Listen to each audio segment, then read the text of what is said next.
just turned a little bit, and then another come up. So, show you how a custom ball operates. I opened the breech on the gun and put an AP in there, armor piercing. But before I put the armor piercing in it, I looked down the barrel instead of through these sides of it. I looked down the barrel of that gun and got it on and then slammed it home. And then first one shot, and it went to the sky. It just went out like it. Loaded again, and the next one, they started bailing out of it. I've got that new. Were you stationed around Southampton when y'all were embarked? Were you around Southampton, England, or were you further? I believe that's where we were loaded. I believe that's where we were loaded on. What time of morning did y'all leave? What time did we leave? We left there in the night. I don't know what time it was. Well, the reason why I ask, I was in the 8th Air Force, and I was stationed up from Southampton, a little place called Debish. And the morning of the invasion, and of course everybody was anticipating it, but I could hear those doggone guns that morning, early, I'd say 3 o'clock in the morning. Yes. And I had a fellow standing next to me. He was a Lithuanian, talking with a broken accent. And he and I were talking, and he said, of course it was raining, you know. And he said, well, listen to that thunder. He said, he called it thunder. Look at the thunder. I said, man, that don't sound like thunder, you know. To a long roar. But that was around 3 or 3:30 in the morning. I'll tell you something a lot of people laugh at. Those big battleships turned broadside. And they had fire, and if you was under that, going to the beach, when they fired, well, you'd be able to shot a flame from here to that wall right there. You'd see a little ship giving over like this.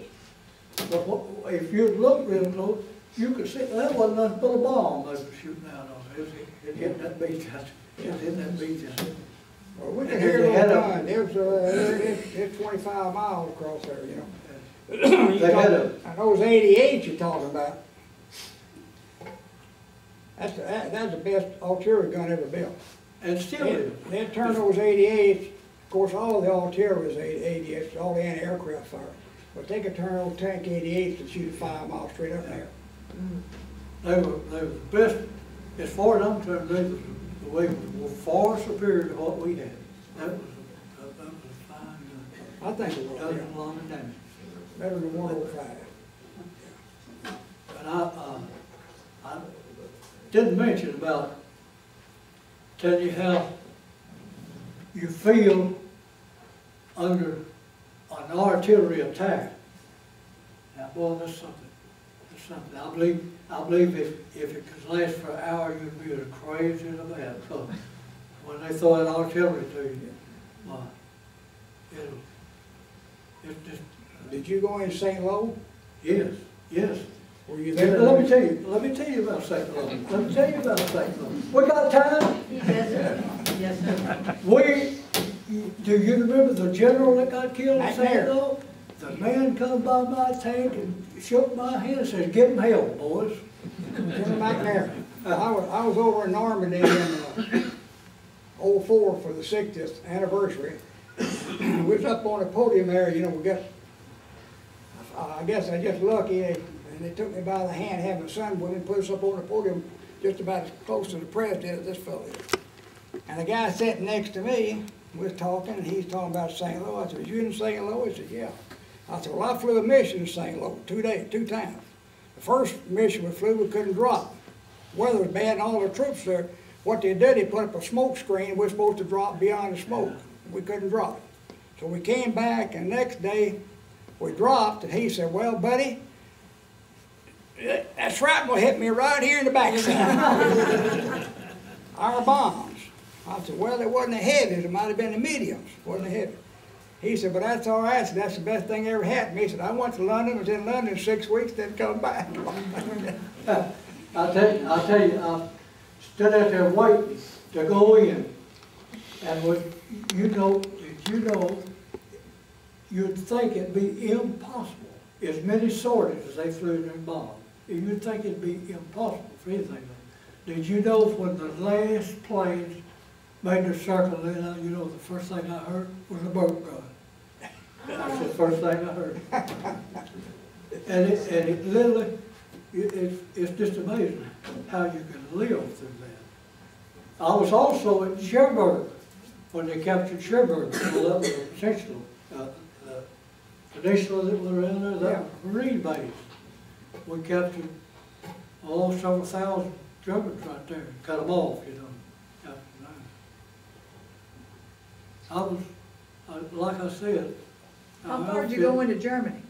Pardon? How far did you go into Germany? How far? We went to the Elbe River, about 30 miles out of Berlin, and stopped. That's where they made us stop. Yeah. Right there. And we sat right there, and the German, when the Russians come the other way, you could hear their artillery, like you was talking about. You could hear that artillery coming, and the Germans coming on the other side of the Elbe River. We'd have to fight them back to keep them coming. They was wanting to be captured by Americans instead of Russians. But they'd be hundreds of them over trying to get across that river. When you got to the Elbe River, how many of the original guys with you were still there? I'm hard to know. I said, when you got to the Elbe River, how many of the original guys that went in with you were still there? Really? But it had been about a few. Really, I don't know. At that time, I don't really know. But it had been about a few. About a few of them. They were either killed or wounded. And like I said, you'd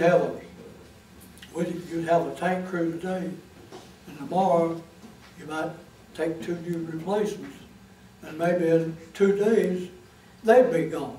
And that's just the way it was. I had a boy that come to my tank, and he wanted a stormtrooper's help. He wanted an SS man's help real bad, and he said he wanted to send it to his mother. He lived in Minnesota. Well, we was up on the side of the hill at a big, I believe they call it the Shamwell Dam. That's big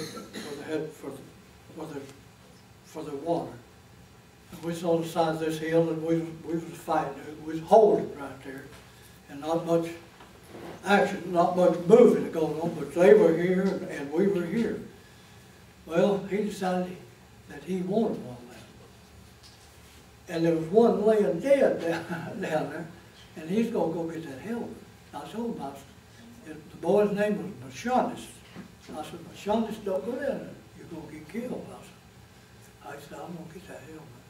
So he went down there, and a sniper shot him. Well, we went down there and drug him back up to the tank. So in a little bit, this sniper fired another shot, and we seen where he was at a tree. Well, I blew that sucker plumb tree and all. The boy, I got the helmet and kept it, but when I come home, I got rid of that thing. I didn't want to fool with it. And well, you know, I can't, today, and my wife will tell you, people write to me and want to know about their son. And you know, I never wrote a one up. I never wrote, and now then, I'd give my left arm to get, if I wrote to them people. Won't know how they're. I had a buddy that she and I and he and his wife lived together down here in Alabama. We rented an old house out there for $20 a month, and I take 2 rooms of it, he take 2 rooms of it. And we lived. Well, when we was overseas at Cherbourg, I don't know why, but we was sitting there, and all of a sudden I was looking at his tank is about 100 yards down there from me. And I was looking at that tank, and all of a sudden it just like that. The turret was this way, and the other part was that. This boy was in it. Well, of course, it just blew him all to pieces. You know, there wasn't a piece that big left of him, and because any gun that can blow a turret off a tank, it's got to be something powerful.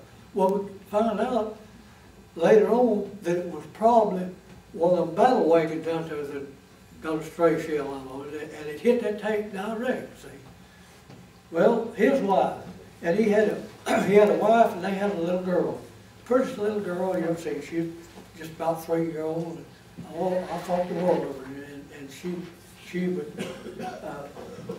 visit with me and my wife, you know, we'd play with her. And well, when the war was over with and I come back home, she wrote me a letter. I wanted to know if I'd tell her about her husband, how he died, if he died of peace. I never did answer that letter. And now I wonder why, but I want to get that all off my mind. I want to put that all behind me. And I thank the Lord, if it hadn't been for a good wife, well, don't tell them what helped me, because I was pretty certain when I come back to the United States, I was a restless boy for a good while till I get settled down. But I've enjoyed talking to you, and I hope that I've entertained you anyway.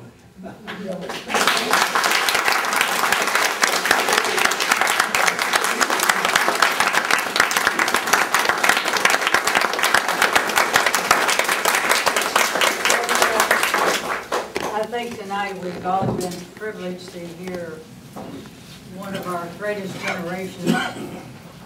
And I'd like to thank Marlene and endorse what she said. A native of Holland, her family was involved firsthand with the liberation. We have much to thank you for, Mr. Hoggard, and thank you for being with us tonight. Thank you, ma'am.